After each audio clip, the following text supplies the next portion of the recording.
Recently, we published our work on a new technique that we've developed to try to restore animation to patients whose faces are paralyzed. What I mean by that, for various reasons, somebody can wake up one day and they've lost the ability to close their eyes, smile. When they eat, they drool, they can't breathe. Most commonly, that's called Bell's palsy. But there are some people who are born and never have the ability to move. They can't smile. They can't express emotions with their face. They cannot communicate non-verbally.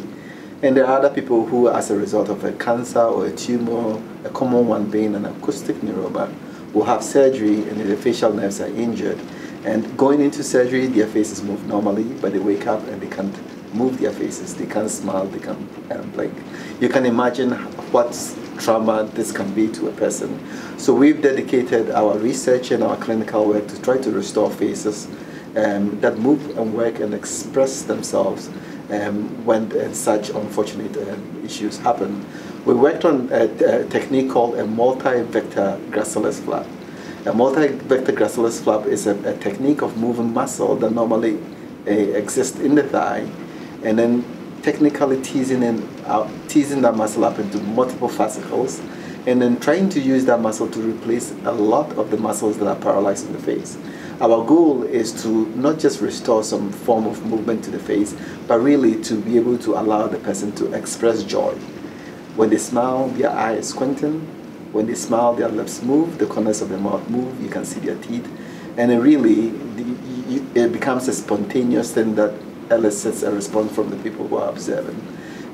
We've had very good response for the first series of patients which we've done, and we think there are a lot of patients that can benefit from this technique.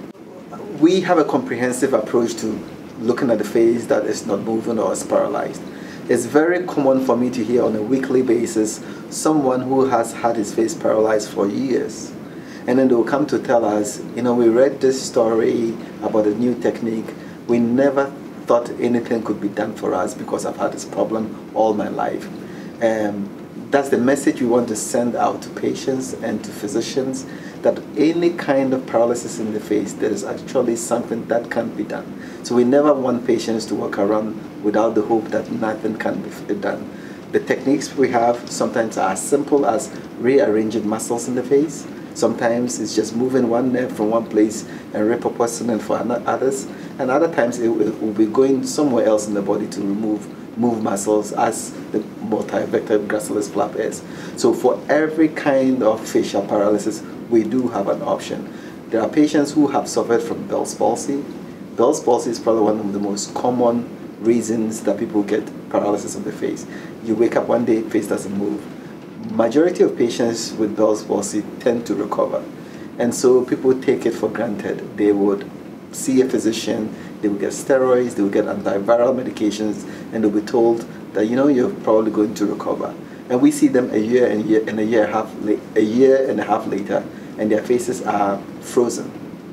They can't move their faces very well. They waited too long. So the second message and point we want to make clear to physicians is never tell a patient that their face is going to recover, and don't see them back frequently.